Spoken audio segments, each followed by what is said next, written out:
tiene la palabra el licenciado Alberto Comblit, que es biólogo. Bueno, buenos días. Agradezco mucho la invitación. Voy a presentarme por si no me conocen. Yo soy doctor en Ciencias Químicas y biólogo. Soy investigador superior del CONICET y profesor titular plenario de la Universidad de Buenos Aires. Mi exposición tendrá como eje los conocimientos actuales en biología y en particular en biología molecular, genética y epigenética, que confirman que un embrión no es lo mismo que un ser humano. La unión del espermatozoide con el óvulo para formar el cigoto es condición necesaria pero no suficiente para generar un ser humano. La información genética proveniente de los padres no es suficiente y es necesaria otra información provista por la madre a través de la placenta. Los humanos somos mamíferos placentarios. Somos mamíferos por tener pelo y producir leche, y placentarios porque el desarrollo solamente puede completarse dentro del útero. Durante los 9 meses de embarazo, la madre no solo aporta a través del intercambio placentario el oxígeno y los alimentos necesarios para que el embrión progrese, sino también anticuerpos fabricados por ella que protegen al embrión de posibles infecciones. Además, las sustancias de desecho y el anhídrido carbónico generados por el feto o el embrión pasan de su sangre a la de la madre a través de la placenta. De modo que sin ese intercambio placentario el feto no podría progresar porque se intoxicaría. Más recientemente se ha descubierto que las células y órganos del embrión y más tarde del feto sufren cambios epigenéticos durante el embarazo, que son consecuencia de la íntima relación con la madre y sin los cuales el nacido no progresaría. La epigenética es la disciplina que estudia aquellos cambios que ocurren en la expresión de los genes, pero no en su información genética.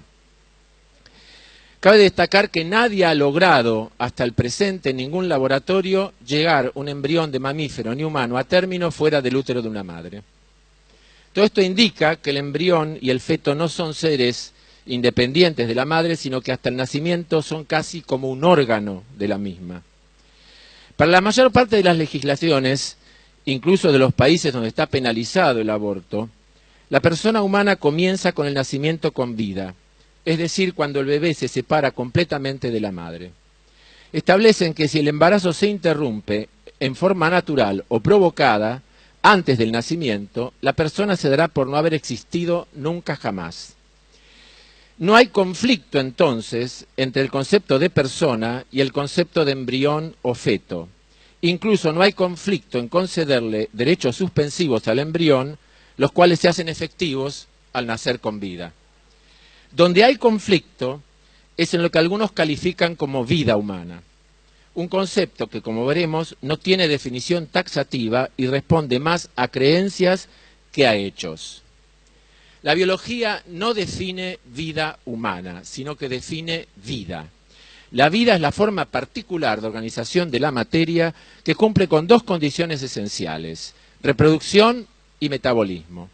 La definición de vida sensu stricto está referida solo a las células. Una célula viva lo está porque puede dividirse y puede metabolizar, y están vivas tanto las células del embrión como las del feto o del bebé o del adulto, pero también están vivos los espermatozoides que se eyaculan fuera de la vagina, los óvulos que son eliminados con cada menstruación, las células de la placenta que se desecha en cada parto, las células de un humano que acaba de morir siguen vivas por un tiempo no despreciable.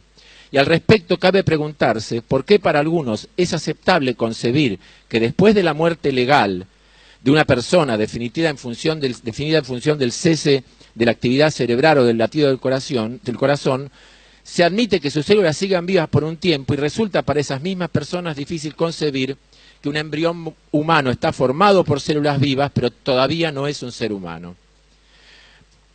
Todo lo anterior nos lleva a considerar el estatus del embrión. Para la biología, un embrión, no es un ser humano. En todo caso, es un proyecto de ser humano que necesita una serie de pasos que ocurren dentro del útero para llegar a ser un ser humano.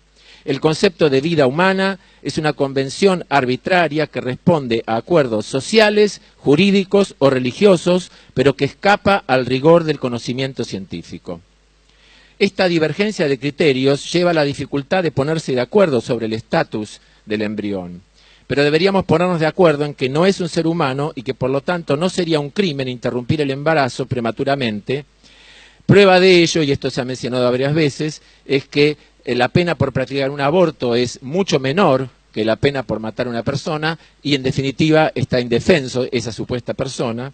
Y el hecho de que esté permitido abortar en casos de violación o de peligro de la vida de la madre, porque si ese embrión o feto fueran seres humanos, en un país donde no es legal la pena de muerte, ¿qué categoría inferior tendría un ser humano proveniente de una violación respecto de los que no son resultado de ella, como para que sea permitido, entre comillas, matarlo?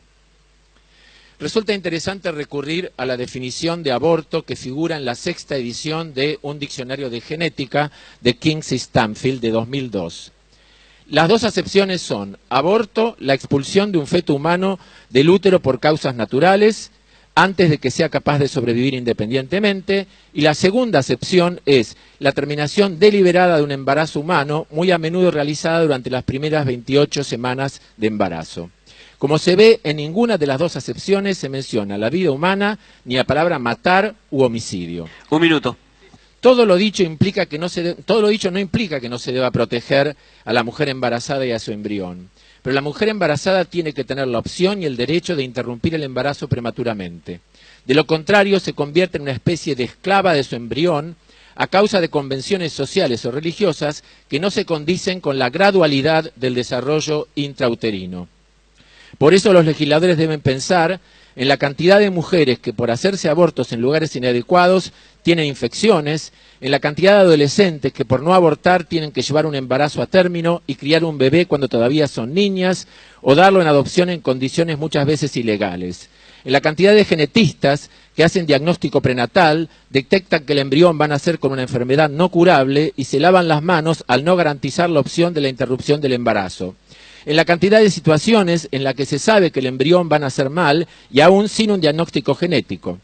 Pido a aquellos que tienen convicciones filosóficas o religiosas respecto de lo que llaman comienzo de la vida humana, que respeten la racionalidad de otros argumentos y que diferencien evidencia de dogma y hechos de creencias, porque no hay un absoluto y los legisladores deben legislar para todos.